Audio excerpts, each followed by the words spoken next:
Hello students, आज हम discuss करेंगे रिकॉर्डिंग ऑफ ट्रांजैक्शंस के बारे में। जैसा कि हम ऑलरेडी डिस्कस कर चुके हैं अकाउंटिंग डेफिनेशन के बारे में, जिसमें हमने पढ़ा था कि अकाउंटिंग एक प्रोसेस होती है जिसमें बिजनेस ट्रांजैक्शंस को रिकॉर्ड करा जाता है, क्लासिफाइड करा जाता है, उसके बाद समरी प्रिपेयर करते हैं, फिर इंटरप्रिटेशन होता है और कम्युनिकेशन कर देते हैं। ये प्रोसेस हमने पढ़ी थी अकाउंटिंग की। उसकी जो सबसे पहली प्रोसेस होती है वो है रिकॉर्डिंग में हमने पढ़ा था कि सबसे पहले बिजनेस ट्रांजैक्शन को रिकॉर्ड करा जाता है, और वो कहाँ रिकॉर्ड करते हैं? हम जर्नल और सब्सिडरी बुक्स में रिकॉर्ड करते हैं। अब हम डिस्कस करते हैं जर्नल के बारे में कि जर्नल क्या होता है। तो जर्नल, पहले हम डेफिनेशन क्लियर करते हैं इसकी कि it is an accounting book in which all type of business transactions are recorded. ये क्या होती है? एक अकाउंटिंग बुक होती है जिसके अंदर जितने भी टाइप के बिजनेस ट्रांजेक्शन्स होती है, ध्यान रखना हमें सिर्फ बिजनेस ट्रांजेक्शन्स को कंसीडर करना है। तो जितनी भी टाइप की बिजनेस ट्रांजेक्शन्स होती है उनको रिकॉर्ड करा जाता है, that is non A journal. तो जर्नल क्या होगी? एक तरह से बुक हो जाती है, जैसे नोटबुक नहीं होती हमारी, उस टाइप की एक बुक होती है। नोटबुक भी अपन होमवर्क करते हैं, वैसे ही जर्नल में भी क्या होता है? होमवर्क करना पड़ता है। मीन्स हमें अकाउंटिंग ट्रांजेक्शन्स होती है उनको रिकॉर्ड करना पड़ता है। उसका एक फॉर्मेट होता है, उस फॉर्मेट में उसको हम क्या करते हैं? रेगुलर ट्रांजेक्शन्स रिकॉर्ड करते हैं। Journal is also known as the primary book. Journal को हम प्राइमरी बुक भी कहते हैं क्योंकि सबसे पहले जो बिजनेस ट्रांजेक्शन्स होती हैं वो कहाँ रिकॉर्ड करी जाती है? That are record in the journal. तो journal is also known as the primary book, इसको हम प्राइमरी बुक भी कहते हैं। हम बात करते हैं इसके फॉर्मेट की। जैसा कि मैंने बताया कि जर्नल एक अकाउंटिंग बुक होती है जिसमें ट्रांजेक्शन्स को रिकॉर्ड करा जाता है। तो जो अकाउंटिंग बुक होती है उसके अंदर एक फॉर्मेट होता है जिस फॉर्मेट में बिजनेस ट्रांजेक्शन को क्या करा जाता है? रिकॉर्ड करा जाता है। तो फॉर्मेट देखना बेटा कि फॉर्मेट कैसे करते हैं हम लोग। सबसे पहले हेडिंग आती है जर्नल ऑफ, जिसका हम जर्नल बना रहे हैं। यहाँ पर क्या आता है? जर्नल ऑफ, पार्टी का नाम आता है इसमें कि आप कौन सी पार्टी का जर्नल प्रिपेयर कर रहे हो। If you are preparing the journal of your school, just write the journal of your school name, journal of Reliance company, journal of Ram and sons. जिस भी कंपनी और फर्म के आप जर्नल एंट्री रिकॉर्ड करते हैं, सबसे पहले हेडिंग में उसका नाम आएगा कि journal of firm and companies name. जिसका भी आप रिकॉर्ड करते हो उसका नाम आ जाएगा। Okay, that is the heading. उसके बाद हम क्या करते हैं?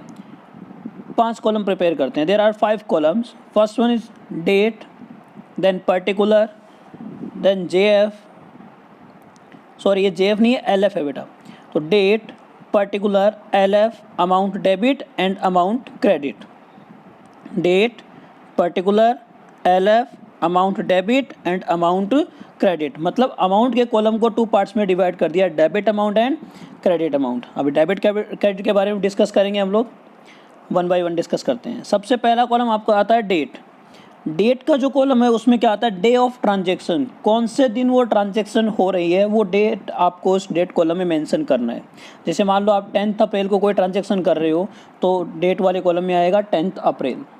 ओके, अगर आपने 15 में को ट्रांजैक्शन किया तो डेट वाले कॉलम में आएगा 15 में। अगर आपने 20 अप्रैल को कोई ट्रांजैक्शन कराया तो आपके डेट वाले कॉलम में क्या आएगा? 20 अप्रैल आएगा। तो डेट ऑफ ट्रांजैक्शन में क्या आएगा? डे ऑफ ट्रांजैक्शन, किस दिन हम वो ट्रांजैक्शन कर रहे हैं। ओके, सेकेंड कॉलम जो हमारा आता है पर्टिकुलर। सेकेंड कॉलम हमारा आता है पर्टिकुलर कि पर्टिकुलर में आप क्या रिकॉर्ड कर रहे हैं। तो पर्टिकुलर में हम क्या रिकॉर्ड करेंगे? What kind of transaction we are doing, क्या ट्रांजैक्शन आप कर रहे हो। डेट वाले कॉलम में डेट मेंशन कर दिया कि इस दिन ट्रांजैक्शन हुआ। तो पर्टिकुलर आपसे पूछता है कि कौन सी ट्रांजैक्शन कर रहे हो, क्या ट्रांजैक्शन हुआ। रिकॉर्ड दैट ट्रांजैक्शन, उस ट्रांजैक्शन को हमें क्या करना होता है? रिकॉर्ड करना होता है। ओके, कैसे करेंगे वो हम बाद में डिस्कस करेंगे, लेकिन पर्टिकुलर में क्या रिकॉर्ड करना है कि क्या ट्रांजैक्शन आप कर रहे हो, उस ट्रांजैक्शन को यहाँ पे आपको क्या करना है? मेंशन करना है। नेक्स्ट, LF होता है लेजर फोलियो। जैसा कि हमने अकाउंटिंग डेफिनेशन में क्लियर किया था कि पहले ट्रांजैक्शंस को रिकॉर्ड करा जाता है, उसके बाद उनको क्लासीफाई करा जाता है। ओके, तो जैसे ही हम रिकॉर्डेड ट्रांजैक्शन को क्लासीफाई करेंगे तो उनको अलग अलग, जहां उनको जैसे राम के ट्रांजैक्शन राम की जगह रिकॉर्ड करने तो शाम की जगह रिकॉर्ड करने, ये हमने डिस्कस किया था। तो LF क्या करता है? लेजर फोलियो बताता है। Means A type of index number. कि जो अकाउंट आपका ट्रांजैक्शन में इफेक्ट कर रहा है वो अकाउंट लेजर में कितने नंबर पेज पर है। तो मतलब LF का मतलब एक तरह से पेज नंबर होता है, ताकि हमें रिकॉर्डिंग करने में दिक्कत ना हो। जैसे ट्रांजैक्शन रिकॉर्ड होता है, हम उसको पेज नंबर देखेंगे कि भाई ये 67 नंबर पेज पर है, तो हम डायरेक्टली क्या करते हैं 67 नंबर पेज खोलकर वहाँ उसको पोस्ट कर देते हैं। जैसे हम नॉर्मली अपनी बुक में देखते हैं कि हमें 3rd चैप्टर पे जाना है, तो सीधा हम क्या करते हैं इंडेक्स में देखते हैं 3rd चैप्टर कितने नंबर पेज पर है, 70 नंबर पर, तो सीधा हम 70 नंबर पेज ओपन करेंगे। तो बस इसको कंफर्ट बनाने के लिए LF का कॉलम इसमें डाला गया है। LF का मतलब लेजर फोलियो, मतलब लेजर में वो अकाउंट कितने नंबर पेज पर है, ताकि उसको जब क्लासीफाई करो आप रिकॉर्डेड डेटा को, तो उसको सीधा हम उसी पेज पर पहुँच कर उसको सीधा क्लासीफाई करते हैं। तो LF का जो इम्पोर्टेंस है बहुत ज़्यादा है। तो LF means ledger folio, means a type of index number और ए टाइप ऑफ पेज नंबर। उसके बाद आता है आपका अमाउंट का कॉलम। डेफिनेटली कोई भी ट्रांजैक्शन है उसके अंदर कोई ना कोई अमाउंट आएगा। तो अमाउंट का क्या होगा, दो इफेक्ट होते हैं, एक डेबिट होता है और एक क्रेडिट होता है, debit effect and credit effect. अब इनका पर्टिकुलर मीनिंग क्या होता है डेबिट और क्रेडिट का, ये एक एग्जाम्पल से समझना बेटा। मान लो आपके पापा ने कहा कि बेटा पर्टिकुलर शॉप से आपको कुछ आइटम लेकर आना है, कुछ परचेज करके लाना है, बट पैसे नहीं थे, क्या ना मेरा नाम ले देना। तो आप क्या करोगे, आप उस पर्टिकुलर शॉप पे जाओगे, वहाँ कोई भी आइटम परचेज करते हैं, आप क्या बोलोगे कि पापा पैसे दे देंगे, पापा के नाम लिख दो। तो वो क्या करता है आपके नाम लिख देता है, और जब आपके पापा उसको पैसे देंगे तो उसको जमा कर देगा। वही मीनिंग यहाँ इसको डिनोट करता है। तो इसका मतलब होता है डेबिट का मतलब तो नाम और क्रेडिट का मतलब जमा। तो अमाउंट के कॉलम को 2 पार्ट्स में डिवाइड करना है, डेबिट अमाउंट और क्रेडिट अमाउंट, ठीक है। और ध्यान रखना कोई भी ट्रांजैक्शन होगी तो उसके डेबिट और क्रेडिट दोनों इम्पैक्ट इक्वल होंगे। अगर आपका डेबिट 10,000 से हो रहा है तो क्रेडिट भी 10,000 से होगा, इस चीज़ को क्लियर करना। तो अमाउंट के कॉलम को 2 पार्ट्स में डिवाइड करना है, debit amount and credit amount. Debit में डेबिट का अमाउंट और क्रेडिट में क्रेडिट का amount. Okay, so this is the proper format of journal. दोबारा इस चीज़ को आप देखेंगे, डेट वाले कॉलम में आएगा डेट ऑफ द ट्रांजेक्शन, कौन से दिन आप ट्रांजेक्शन कर रहे हो। पर्टिकुलर में आएगा what kind of transaction you are doing, किस तरह की ट्रांजेक्शन आप रिकॉर्ड कर रहे हो। LF का मतलब लेजर फोलियो, लेजर में वो अकाउंट कितने नंबर पेज पर है वो इंडेक्स नंबर हमें LF में शो करना है। फिर डेबिट और क्रेडिट का हमें बताना है कि डेबिट कितना अमाउंट है और क्रेडिट कितना है। तो दोनों हालांकि इक्वल रहते हैं, डेबिट में जितना होगा उतना ही क्रेडिट के अंदर आएगा, इस चीज़ का ध्यान रखना अपने को। ओके, अब नेक्स्ट हमारी बात आती है कि हमने ये तो डिस्कस कर लिया कि जर्नल का फॉर्मेट होता है, अब रिकॉर्ड कैसे करें, how to record the transaction. तो एक बात ध्यान रखना बेटा, कोई भी जब आप जर्नल एंट्री रिकॉर्ड करते हो तो जर्नल एंट्री रिकॉर्ड करते वक्त हमें इस चीज़ का ध्यान होना चाहिए कि नेचर ऑफ अकाउंट्स हमें पता होना चाहिए और गोल्डन रूल ऑफ अकाउंट्स, हमें दोनों पॉइंट एकदम से क्लियर होंगे तभी हम जर्नल एंट्री रिकॉर्ड कर सकते हैं। Otherwise it is not possible to record a single transaction in journal without having the knowledge of nature of accounts and golden rule of accountancy। हमने यहाँ रिकॉर्डिंग को क्या करा है, कुछ स्टेप्स में कन्वर्ट कर दिया। तो रिकॉर्डिंग के कुछ स्टेप्स हम ले लेते हैं। सबसे पहली स्टेप होती है step 1, identification of accounts are affecting in transaction. उस ट्रांजेक्शन में कितने अकाउंट इफेक्ट कर रहे हैं, हाउ मेनी अकाउंट। जैसे मान लो गुड्स सोल्ड टू राम को गुड्स सोल्ड किया तो गुड्स अकाउंट इफेक्ट कर रहा है, तो राम अकाउंट भी इफेक्ट कर रहा है, तो 2 अकाउंट इफेक्ट कर रहे हैं। तो सबसे पहला काम होता है कोई भी जर्नल एंट्री रिकॉर्ड करने का, how many accounts are affecting in that particular transaction. उस ट्रांजेक्शन में कितने अकाउंट इफेक्ट कर रहे हैं। ओके, जैसे मान लो एक और एग्जांपल लेते हैं, कैश रिसीव्ड फ्रॉम मोहन से कैश रिसीव करते हैं, तो एक तो कैश अकाउंट हो गया, तो दूसरा मोहन अकाउंट हो गया, 2 अकाउंट इफेक्ट करते हैं। तो सबसे पहली स्टेप हमारी क्या होगी, identification of accounts are affecting in transaction. Step number 2, nature of the account. जो अकाउंट ऊपर उसमें इफेक्ट कर रहे हैं ट्रांजेक्शन में, फर्स्ट स्टेप में आपने आइडेंटिफाई करा है कि दीज अकाउंट्स आर इफेक्टिंग। तो हमारा जो सेकंड जो प्रोसेस होगा, सेकंड जो स्टेप होगा वो ये होगा, find out the nature of those accounts. उनका नेचर क्या है, वो पर्सनल कैटेगरी में आते हैं, रियल कैटेगरी में आते हैं या नॉमिनल कैटेगरी में आते हैं, कौन सी कैटेगरी में आते हैं। ये कैटेगरी में ऑलरेडी डिस्कस कर चुका आप लोगों के साथ। ओके, तो हमें आइडेंटिफाई करना है कि that is personal account, that is real account and that is nominal account. क्या कौन सा अकाउंट बनेगा वो हमें आइडेंटिफाई करना है।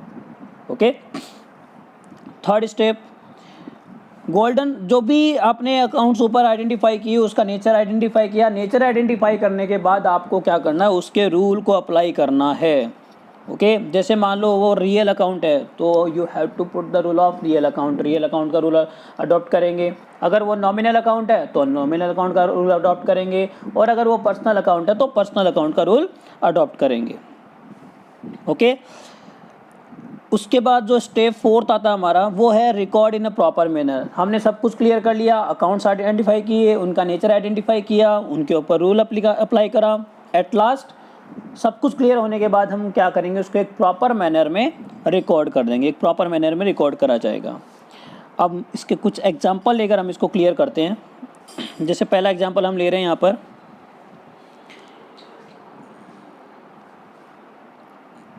Cash received from Ram. पहला एग्जांपल हमारे पास है कैश रिसीव्ड फ्रॉम राम। तो सबसे पहला काम स्टेप 1 कहती है कि how many accounts are affecting in this transaction, कितने अकाउंट इसमें इफेक्ट कर रहे हैं।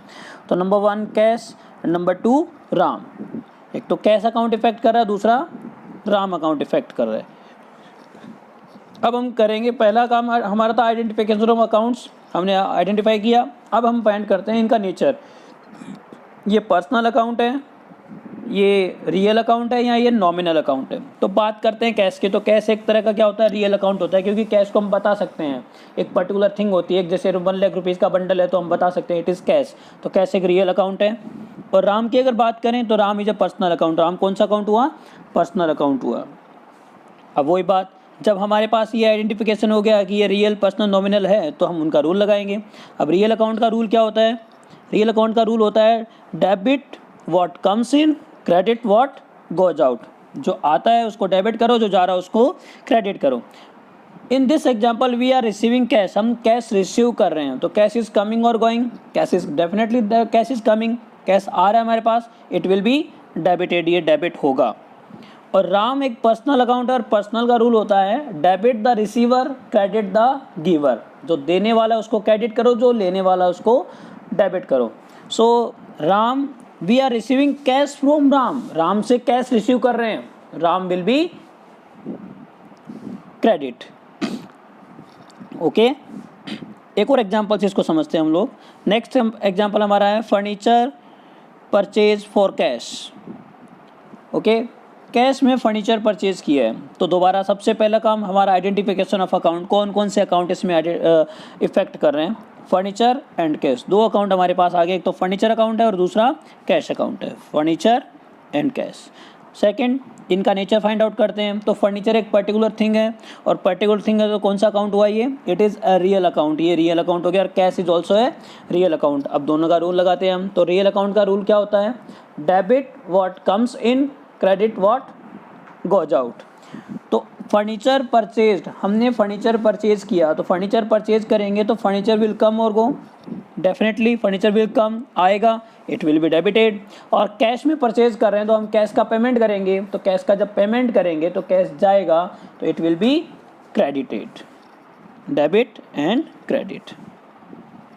एक और एग्जांपल ले लेते हैं हम लोग इसका, rent received by cash, rent received by cash. तो इस ट्रांजेक्शन में कितने अकाउंट इफेक्ट कर रहे हैं, दोबारा हमने देखा there are 2 accounts, rent and cash, 2 account इसमें इफेक्ट कर रहे हैं, रेंट एंड कैश। रेंट कौन सा अकाउंट है, तो रेंट ना तो पर्सनल अकाउंट है ना एक पर्टिकुलर थिंग है, तो रियल अकाउंट हुआ। तो ये क्या हुआ, एक तरह का नॉमिनल अकाउंट हुआ। ओके और कैश हमारा रियल अकाउंट है ही। तो रेंट एक नॉमिनल अकाउंट हुआ। नॉमिनल में क्या आता है, इनकम एक्सपेंस, दो चीज़ आती है, income expense profit and loss. तो रेंट रिसीव करेंगे तो रेंट हमारे लिए क्या बन गई, इनकम बन गई है। ओके तो अब हम रूल पुटअप करेंगे, रूल अप्लाई करेंगे। तो नॉमिनल अकाउंट का रूल क्या होता है, debit all expenses and losses, credit all incomes and gains. तो वी आर रिसीविंग रेंट, हम रेंट रिसीव कर रहे हैं तो रेंट हमारे लिए इनकम हो गया, तो इनकम को हम क्या करेंगे, क्रेडिट कर देंगे इसके अंदर। तो रेंट क्या आएगा, क्रेडिट। और कैश हम रिसीव करेंगे, जब हम रेंट रिसीव करें तो कैश भी हमारे पास आएगा, जब कैश आएगा तो डेबिट व्हाट कम्स इन, इसको डेबिट करेंगे। क्लियर। एक और एग्जांपल ले लेते हैं अच्छे से क्लियर करने के लिए। Furniture and motor car purchase from Shyam. Furniture भी परचेज किया है, मोटर कार भी परचेज की है और श्याम से परचेज किया है। ठीक है। तो सबसे पहला काम, कितने अकाउंट्स इफेक्ट कर रहे हैं इसमें? अकाउंट हमारे इफेक्ट कर रहे हैं furniture, motor car and Shyam, 3 account effect करते हैं। बात करते हैं हम पहले फर्नीचर अकाउंट की। तो फर्नीचर एक रियल अकाउंट है। मोटर कार की बात करते हैं, वो भी एक रियल अकाउंट है क्योंकि मोटर कार एक पर्टिकुलर थिंग है। और श्याम हमारा पर्सनल अकाउंट है। वही दोबारा रूल लगाएंगे। रियल अकाउंट का रूल होता है debit what comes in, credit what goes out. तो we are purchasing furniture and motor car, हम फर्नीचर और मोटर कार परचेज कर रहे हैं, तो दोनों ही चीज़ बिजनेस में क्या हो रही है, आ रही है। दे आर कमिंग, तो कमिंग होती है तो सीधा ही हम क्या करें, डेबिट व्हाट कम्स इन। तो फर्नीचर डेबिट हो जाएगा, मोटर कार भी हमारा क्या हो जाएगा, डेबिट हो जाएगा। ठीक है। अब रही बात श्याम की, तो हमने श्याम से परचेज किया है, तो श्याम एक क्या है, गिवर है, वो दे रहा है हमें, तो श्याम विल बी क्रेडिट। तो श्याम का अकाउंट क्या हो जाएगा, इसमें हम क्रेडिट करेंगे। ओके। एक दो एग्जांपल और ले लेते हैं अच्छे से, और अच्छे से क्लियर करने के लिए। नेक्स्ट एग्जांपल देखिए आप, 5th वाला। इसमें कह रहा है गुड्स परचेज फ्रॉम मोहन। अब बहुत इंपॉर्टेंट पॉइंट, अब अच्छे से समझना है इसको। Goods purchase from Mohan, Mohan से गुड्स परचेज किया। तो हम बात करते हैं पहले इस गुड्स की।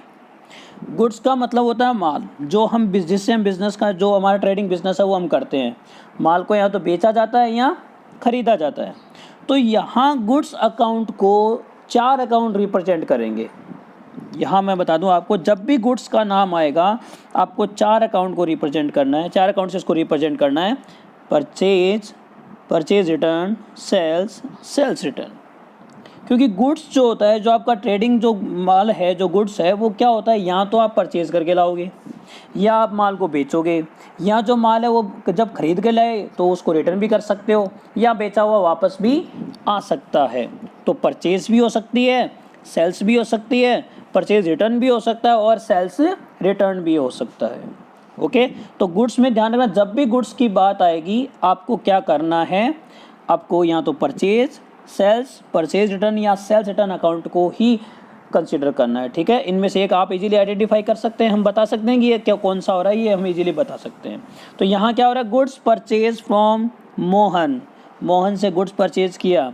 तो इसमें एक तो गुड्स अकाउंट इफेक्ट कर रहा है हमारा, तो एक मोहन अकाउंट इफेक्ट कर रहा है। 2 अकाउंट हमारे इफेक्ट कर रहे हैं। ठीक है। गुड्स कौन सा है, रियल अकाउंट है, क्योंकि गुड्स पर्टिकुलर थिंग होती है, उसको हम बता सकते हैं। मोहन क्या है, मोहन एक पर्सनल अकाउंट है। तो गुड्स परचेज फ्रॉम मोहन, जब हमने गुड्स मोहन से परचेज किया तो we are receiving the goods, हम गुड्स रिसीव कर रहे हैं। ओके। तो goods is coming in the business, वो आ रहा है, तो इट विल बी डेबिटेड, बिल्कुल ये डेबिट होगा। ओके। और मोहन एक गिवर है, क्योंकि मोहन से परचेज किया तो वो क्रेडिट हो जाएगा। अब रही बात गुड्स में, आपको ये तो पता चल गया कि ये डेबिट होगा। अब डेबिट परचेज होगा, सेल्स होगा, परचेज रिटर्न होगा या सेल्स रिटर्न होगा, ये आप आइडेंटिफाई करो। अब इसने कहा goods purchase from Mohan, Mohan से परचेज किया तो मतलब हमने मोहन से लिया है, खरीदा है, तो डेफिनेटली परचेज आएगा। गुड्स सोल्ड होता तो सेल्स आ जाता। ठीक है। तो इसको आप क्लियर करेंगे। एक और एग्जाम्पल लेते हैं इसको समझने के लिए। एग्जाम्पल नंबर 6 देखिए। Goods sold by cash, cash में गुड्स सोल्ड किया, तो कितने अकाउंट्स इफेक्ट कर रहे हैं, वही कैश एंड गुड्स। ठीक है। दोनों का नेचर फाइंड आउट किया, दोनों रियल अकाउंट है। गुड्स भी एक पर्टिकुलर थिंग है, रियल अकाउंट है, और कैश भी रियल अकाउंट है। अब गुड्स सोल्ड कर रहे हैं, माल बेच रहे हैं, it is going from the business, business से जा रहा है, बिल्कुल क्रेडिट होगा। ओके। और कैश, जब goods sold by cash, cash में गुड्स सोल्ड किया तो हमारे पास कैश आएगा, cash will come in the business, it will be debited, इसको हम क्या करेंगे, डेबिट करेंगे। ओके। तो अब रही बात, गुड्स तो क्रेडिट होगा, ये पता चल गया। अब गुड्स में सेल्स आएगा, परचेज आएगा, सेल्स रिटर्न आएगा, परचेज रिटर्न आएगा। ये आप देखिए, goods sold by cash, sold यानी सेल्स कर रहे हैं, तो इसमें सेल्स अकाउंट आ जाएगा। ओके। 2 एग्जाम्पल और देखते हैं इसी चीज़ के। 7th देखिए। Goods return to Mohan, Mohan को गुड्स रिटर्न किया, दोबारा 2 account, goods and Mohan. Goods कौन सा अकाउंट है, रियल अकाउंट है, मोहन पर्सनल अकाउंट है। तो गुड्स रियल है तो रियल का रूल है debit what comes in, credit what goes out. तो गुड्स रिटर्न टू मोहन, हम गुड्स मोहन को रिटर्न कर रहे हैं, तो गुड्स बिजनेस से चला जाएगा, goods is going from the business, it will be credit. ठीक है। And goods return to Mohan, Mohan को दिया है, तो मोहन क्या है, मोहन एक रिसीवर है, वो डेबिट हो जाएगा। और रिसीवर है तो क्या होगा, डेबिट, क्योंकि पर्सनल अकाउंट का रूल क्या कहता है, debit the receiver, credit the giver. अब रही बात गुड्स में कौन सा अकाउंट आएगा, तो देखो goods return to Mohan, Mohan को जब रिटर्न करेंगे इट मीन्स पहले हमने उससे क्या किया था, परचेज किया था, तो ये क्या आ जाएगा, परचेज रिटर्न आ जाएगा।